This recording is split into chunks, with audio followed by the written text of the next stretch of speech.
Ancient history, let's talk about it. So in this 3 video series here, we're going to dive into the basics of ancient world history, starting with the earliest major civilizations, coming all the way up until around 500 AD, the start of the Middle Ages. So where better to start than Mesopotamia? Mesopotamia is where most historians believe that humanity began, in a place called the Fertile Crescent. So if you look at that picture right there, all that area in the green is known as the Fertile Crescent, the bulk of which was known as Mesopotamia. That's in modern-day Iraq, Kuwait, and Syria, and the Fertile Crescent spread across into modern-day Israel and even into Egypt. This is where most of the global population lived 5,000 years ago. Here's a modern-day map just to kind of get your head around where we are talking about.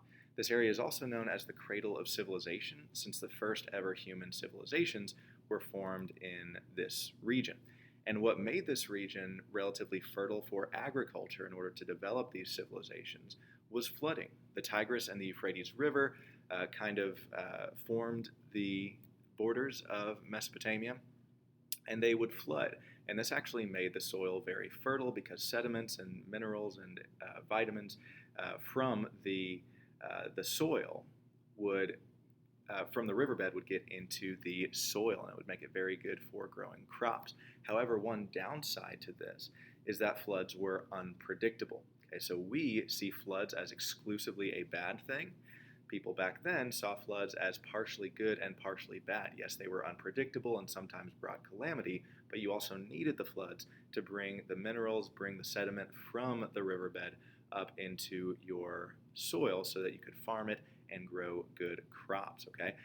But since the floods were unpredictable, there were also frequent droughts, which brought famine, all right? So it was a very difficult time to live, and the majority of one's life 5,000 years ago was spent hunting and gathering or farming, basically trying to survive. About 90% of one's day was spent just trying to survive. Very different from the lives of leisure that we live today.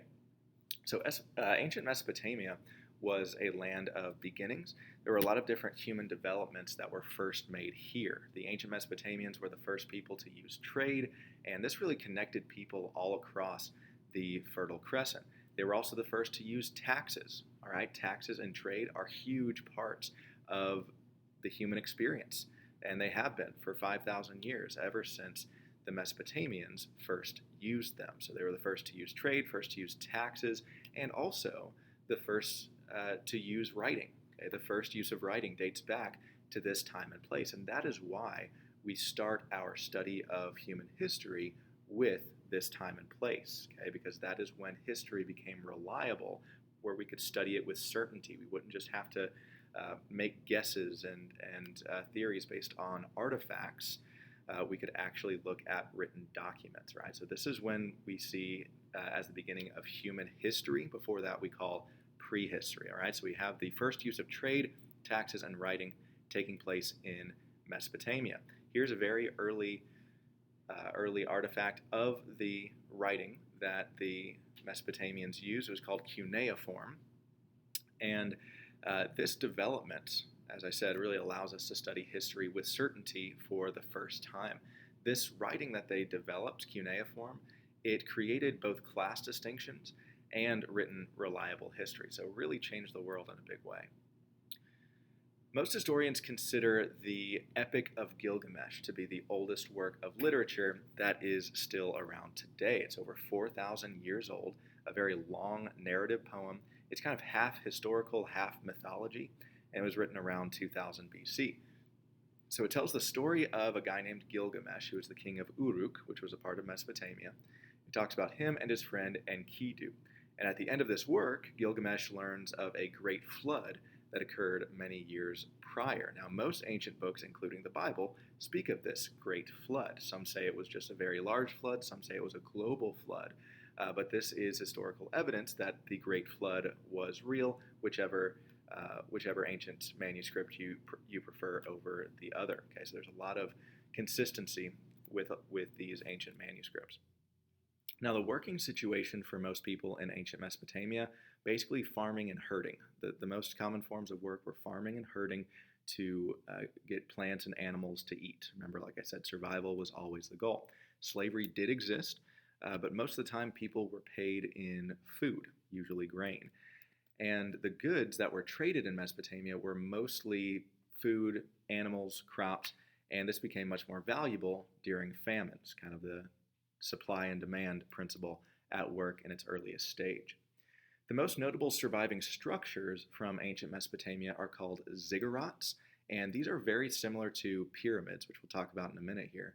But they're just massive structures, and it had a plateau at the top instead of a point, like the ancient pyramids. That's probably why they're less famous, because they weren't as tall, since they didn't keep going up to a point. But those ziggurats served a couple different purposes. Number one, at the top of these ziggurats were shrines to ancient Mesopotamian gods, and so these were at its core religious structures. But they also served a very practical use. When the Tigris and the Euphrates flooded, people would rush to the top of the ziggurat and find safety there. Now we got to learn about a guy named Hammurabi, very important to the ancient world.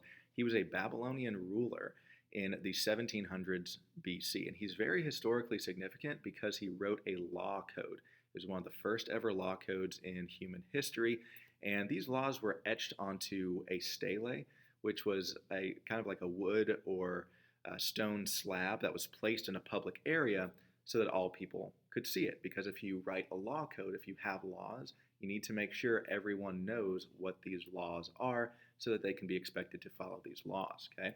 Now, these laws from Hammurabi included specific punishments for breaking each law.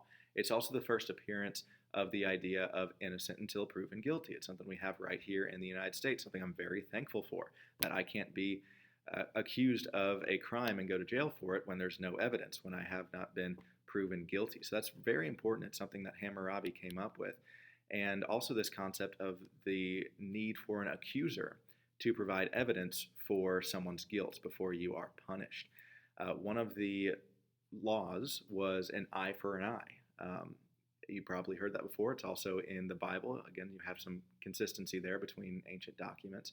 And it was basically saying that if you gouge out someone's eye, you're not going to be put to death for that. You're going to have your eye gouged out. Basically, proportionality, okay? What's going to be most fair? The punishment has to fit the crime, said Hammurabi.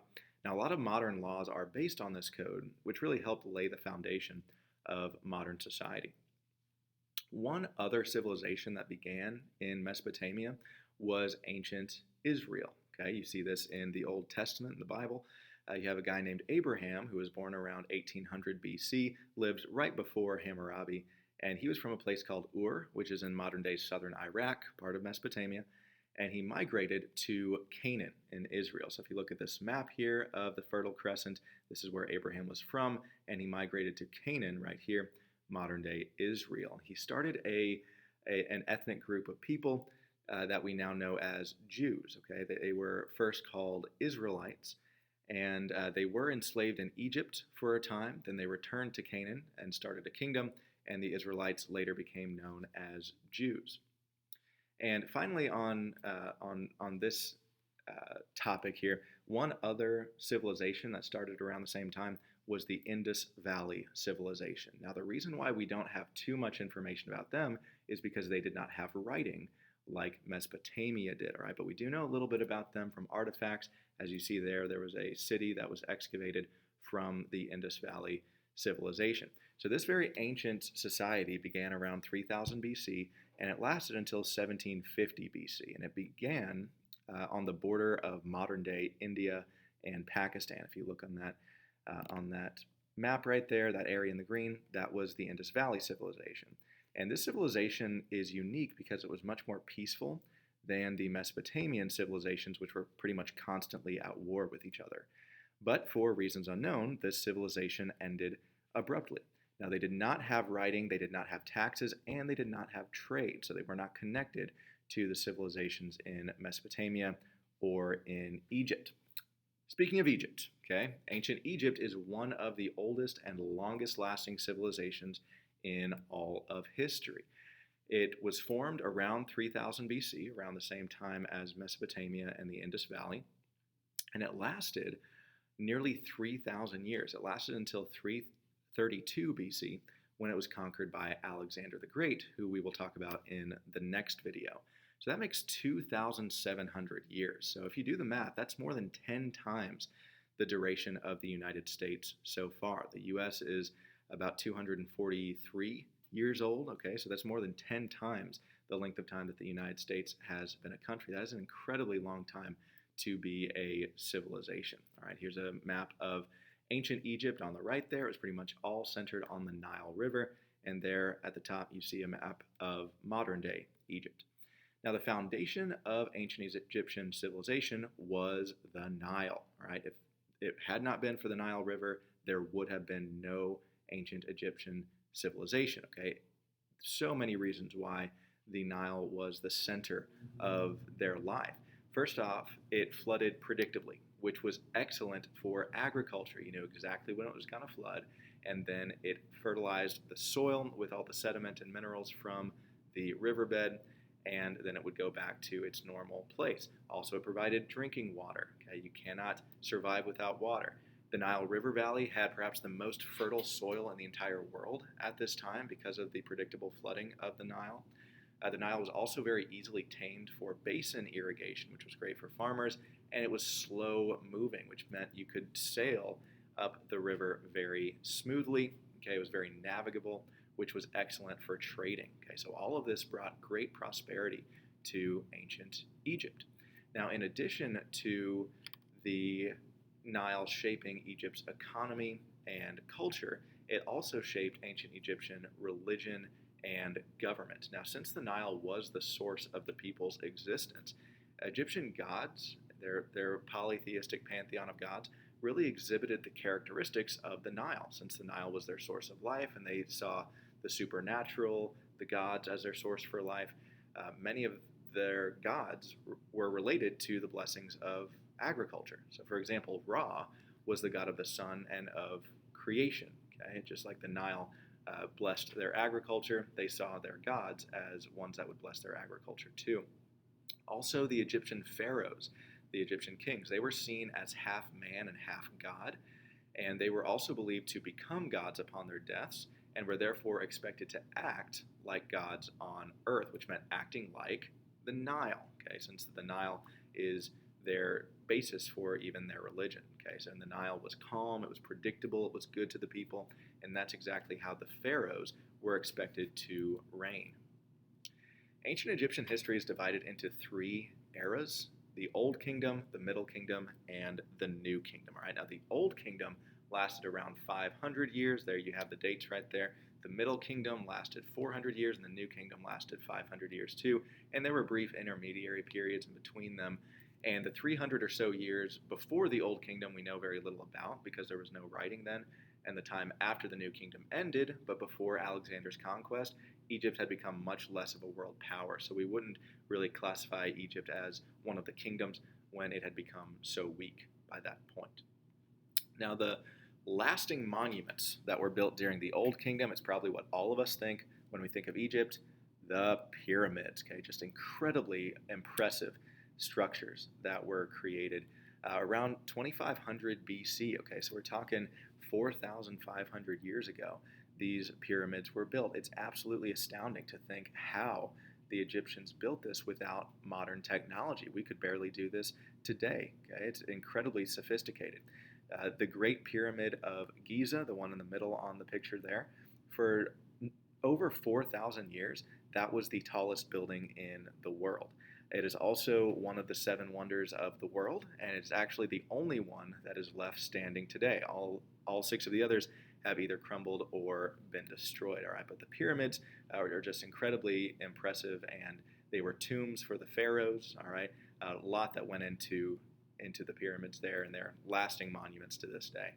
You also have the Sphinx that was built during the Old Kingdom, kind of another impressive and famous work of architecture.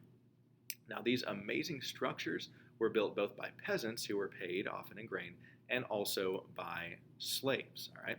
Now, the construction methods of the pyramids are still a mystery to us. Even modern day engineers and historians are just baffled by how the Egyptians were able to do this, because we still don't know exactly how they were able to build these incredible structures.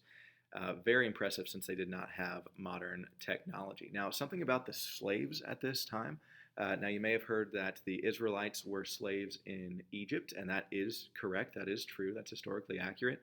But they were not slaves until the New Kingdom, a little bit more recently, and the pyramids were built during the Old Kingdom. Okay, so while slaves built the pyramids, it was not the Israelite slaves. Another interesting fact about ancient Egypt, cats were believed to have divine powers and were really obsessed over and sometimes even worshipped, which is why you saw in the Sphinx the body of the pharaoh with the pharaoh's head on top is the body of a cat because they were seen as divine creatures. The form of writing that was developed during Old Kingdom Egypt was called hieroglyphics, a word you probably heard before. It was a pictorial form of writing that included around 1,000 characters instead of the 26 characters that we have in our English alphabet. But some hieroglyphics represented letters, others represented syllables, and other symbols represented entire words. So you can understand why there were so many characters in this alphabet. Now, very few people in ancient Egypt were literate. Very few of them could actually read. So only the very upper class could read and write hieroglyphics. And another thing that made the Old Kingdom stand out from the other two later kingdoms was how incredibly wealthy it was. It was unbelievably rich. One of the richest civilizations in all of world history, and it's mostly due to the Nile, all right? Because the Nile was able to give them such gifts from the land, and since it was able to allow them to trade those resources as well, they became fabulously wealthy. Now, a series of droughts came in the 2100s BC, and this caused severe famine and the decline of the Old Kingdom. Okay, the population went down, and they were no longer a major world power. But then after a brief intermediary period, the droughts ended and Egypt was restored. And this is what is called the Middle Kingdom. So the line of pharaohs was restored. And while Egypt never again kind of reached the level of wealth it had acquired during the Old Kingdom, they did once again rise to prominence as a major world power in the Middle Kingdom. So aside from the difference in wealth, one reason why the Middle Kingdom was different from the Old Kingdom, or one way that it was different, was that the Middle Kingdom had a religion with a different pantheon of gods. So it was similar. It was still polytheistic like Old Kingdom Egyptian religion, but a lot of the old Egyptian gods were kind of combined with new ones. For example, Ra, the sun god we talked about, was combined with the more recently thought of god Amun to make Amun-Ra. If you've ever seen Night at the Museum, that's one of the characters there. And Amun-Ra, and he still remained the god of creation throughout the Middle and New Kingdom. So that's just one example of how Egyptian society and religion really bridged the gaps of the intermediary periods between the kingdoms.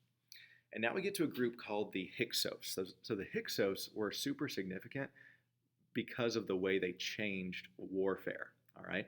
They changed Egyptian civilization and impacted future societies as well by introducing horses into warfare. So the Hyksos were a group of people who took over Egypt around this time of the Middle Kingdom, but instead of plundering it and pillaging it and changing it, the Hyksos actually assimilated to the Egyptian culture. They said, hey, I kind of like this culture. It's neat. We like it. We'd like to be a part of it. So they did not change the culture all that much. They adopted it themselves. And the Hyksos were able to succeed militarily because, as I said, they used horses in battle. Can you imagine the first time horses were ever used in battle? You had the other side completely on foot, and they said, why didn't we think of that? Just an incredibly brilliant move to use horses in battle from a strategic standpoint. And horses were used in battle after this for thousands of years, right? All the way to the very beginning of the 20th century. It's only in the past 120 years or so that we've stopped using horses in battle. That's how world-changing this was. Even people like Napoleon and George Washington and Theodore Roosevelt used horses in battle all the way to the beginning of the 20th century.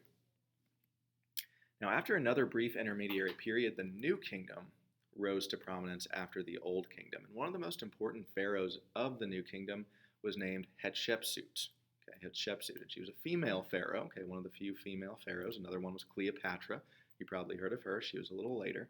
But Hatshepsut was significant not only because she was a female ruler, one of the few in ancient history, but also because of her great contribution to the expansion of Egypt through trade instead of through conquest. She said, I want to make Egypt prosper not through conquering lands and making us a bigger country, but make us a better country through trade. Okay, so by keeping Egypt relatively small and well connected through trade instead of conquest, it was able to remain a world power for centuries after Hatshepsut's death. All right, it was a very brilliant strategy because the larger a kingdom gets, the harder it is to govern. Okay, that's something we'll learn several times throughout history about leaders who made that mistake. She said, we're not going to make that mistake. We're going to stay small but remain strong through trade. One very well-known event that took place during the New Kingdom, I already alluded to it before, was the Israelite enslavement in Egypt. This is recorded in the book of Genesis in the Old Testament of the Bible. And the Israelites were in Egypt for several centuries during the New Kingdom, about 400 years. They were in Egypt, and then they left Egypt in what's known as the Exodus, which means departure. They left Egypt for Canaan in that event. All right, so here's some evidence of that. Here's some wall paintings during the New Kingdom of the Israelites working as slaves in Egypt. Okay, and there's a picture of it. And the Exodus probably took place during the reign of Ramses II. He was another pharaoh. And this was more than 1,000 years after the pyramids were built. Okay, so you've probably seen the movie The Prince of Egypt. It's a great movie, really entertaining. Some parts of that movie are accurate, but not all of it is. And you see at the beginning they were making the pyramids, and that is not historically accurate. Yes, the Israelites were enslaved in Egypt, but they were not the ones who built the pyramids. Now, perhaps the most famous Egyptian pharaoh of all time is King Tut. Okay, you probably heard of King Tut. Most of us have. King Tutankhamun. He reigned in Egypt during the New Kingdom, but he died at a very early age, at the age of 19, in the year 1322, after only reigning as pharaoh for 9 years. Okay, so if he was one of hundreds of pharaohs, and he didn't reign for that long, and he was really young when he died, why is he so famous? He's famous because his grave was discovered by British archaeologists in 1922. Now you might say, okay, but we found a lot of graves of pharaohs. Why was that such a big deal?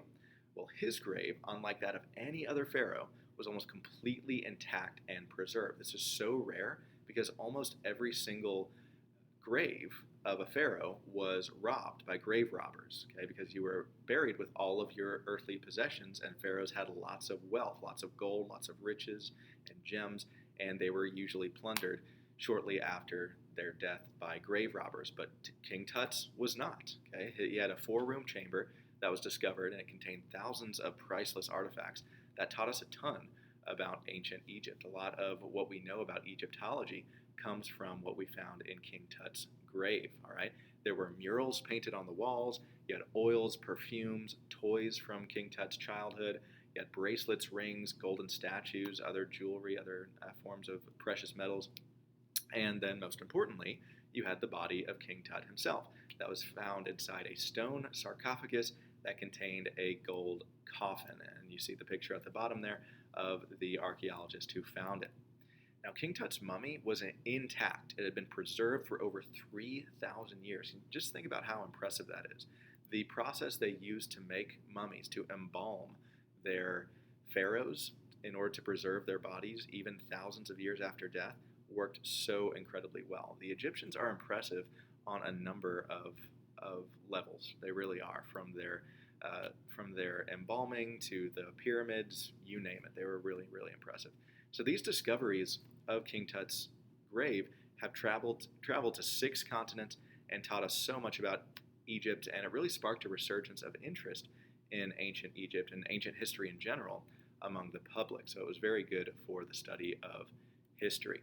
Okay, so from the end of New Kingdom Egypt to the beginning of Greece, okay, so ancient Egypt to ancient Greece, there was an intermediary period where 3 major empires rose and fall. Okay, so from the time that the New Kingdom Egypt fell around 1000 BC to the time of ancient Greece, we'll say around 400 BC, that 600-year period is what we're going to very briefly go over here and talk about 3 major empires in the world that kind of held the status as the world superpower in a row. Okay, so the first was the Neo-Assyrian Empire. We're just going to call it Assyria. Okay, so Assyria, you see on the map right here, that's in what was the Fertile Crescent in Mesopotamia. And Assyria, from around 1000 BC to 700 BC, was the most powerful empire in the world. And it was also known as one of the most brutal of all the empires in the world. One really tragic thing about studying world history is how bad people were to other people. Okay, that's really the tragedy of the human experience, is how cruel humans have been to other people, and it really is a shame to see that. Some of their tactics included impaling. Okay, they tortured their enemies, slowly killed those they conquered, and impaling, as you see in that engraving there, that is where they would actually insert a spear under your rib cage and basically hoist you up on the spear and let you hang there and die. Just a terrible way to die. The kinds of ways that the Assyrians treated people is really kind of disgusting. Okay. However, one positive thing about the Assyrians is that once they conquered a territory, they would then invest in it instead of just leaving it in ruins like a lot of ancient civilizations did. Okay, so the capital of Assyria was Nineveh. Now, if you've ever heard of the city of Nineveh, that's actually mentioned in the Bible with the story of Jonah. God tells him to go to Nineveh. He says, no way, and he goes the other way. The reason he didn't want to go to Nineveh is because he knew how brutal and ruthless and cruel the Assyrians were. Okay, but they were the most powerful empire in the world for about 300 years. So the kingdom of Israel around this time was very small. Okay, remember it was started by Abraham and the Israelites after the Exodus. And from around 1000 to 722 BC, a kingdom was established in Israel by the Israelites who had come out of the Exodus in Egypt. And around 900 BC, just 100 years after the kingdom was established, it split into two. They had kind of a civil war, and the kingdom split into two. So you had the northern kingdom, which was still known as Israel, and then you had the southern kingdom that was known as Judah. Okay, that's where we get the term Jewish. All right. And in 722, Israel was conquered by the Assyrians. Okay, the entire northern kingdom of Israel here, the Assyrians invaded from Nineveh. They plundered, they conquered this whole area, impaled many people, and then they went back to where they were. So that was under Assyrian control. Now, Judah remained an independent country for about 150 more years, but that would later change, as we'll see in a minute here. Now, no empire lasts forever, and even though the Assyrians were kind of at the top of the world, eventually, in 612 BC, Nineveh, right here, the greatest city in the world at the time, was conquered by the Babylonians. Okay, that's the second of the three civilizations between Egypt and Greece that we're going to talk about. Okay, so first Assyria, and then came the Babylonian Empire. Okay, the Neo-Babylonian Empire, their neighboring nation, conquered all of Assyria several years after they conquered Nineveh.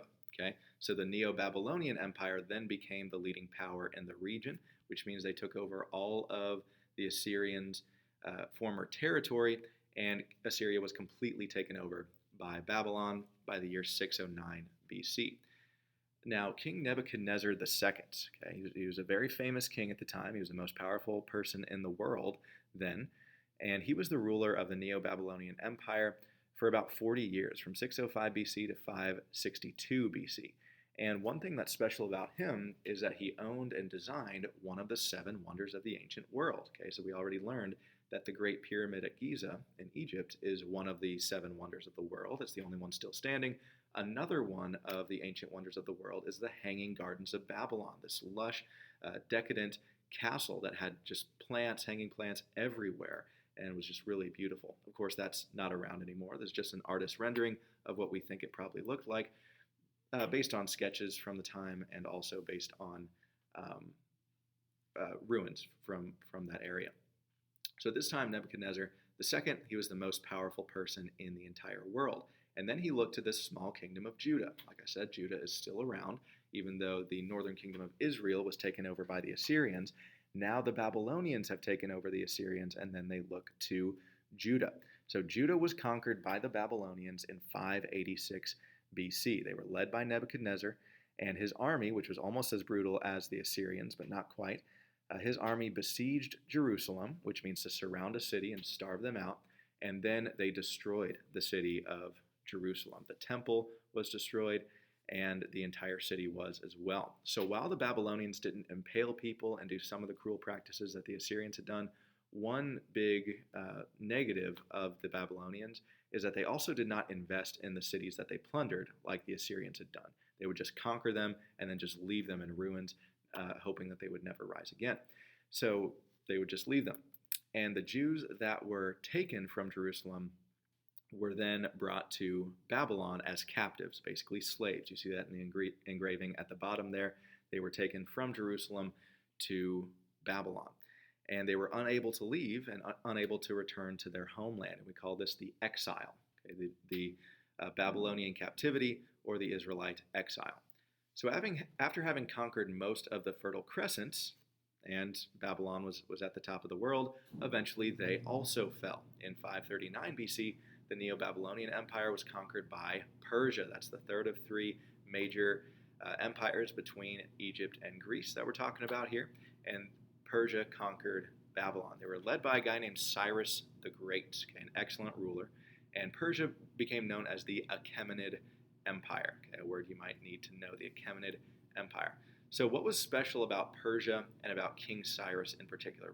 Really a lot was very special about Persia and King Cyrus. First off, Persia was the first ever government in the history of the world to grant freedom of religion to its people. How awesome is that? Okay, freedom of religion, something all of us here in America enjoy, something we take for granted, being able to be whatever religion or worship whichever way we please, okay? A very important basic human right. And this was the first time that was given to people.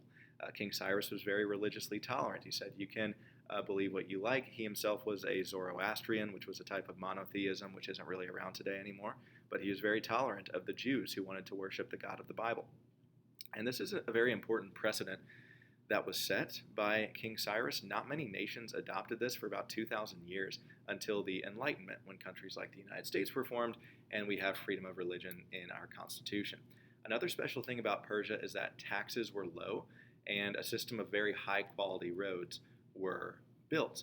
King Cyrus also allowed all the Jewish exiles in Babylon to return home to Jerusalem. Very important step that he took here, because you have all these Jews who were in exile in Babylon. Then Persia takes over Babylon, and Cyrus says, hey, y'all don't have to stay here. You can leave. You can go back to your homeland.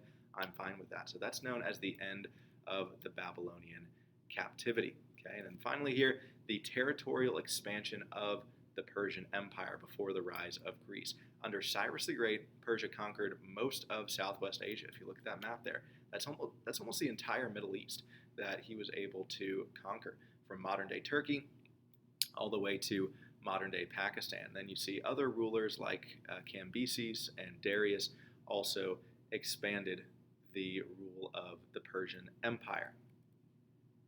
Okay, and the King Darius of Persia, okay, he actually went to war with the Greek city-states, and this was known as the Greco-Persian Wars right here. Okay, so Greece was forming at this time, was not really a dominant empire yet, but Persia was really encroaching upon their territory, and that was the Greco-Persian War, something we'll talk about more next class, all right? But just real quick here, what happened to the Persian Empire in 330 BC?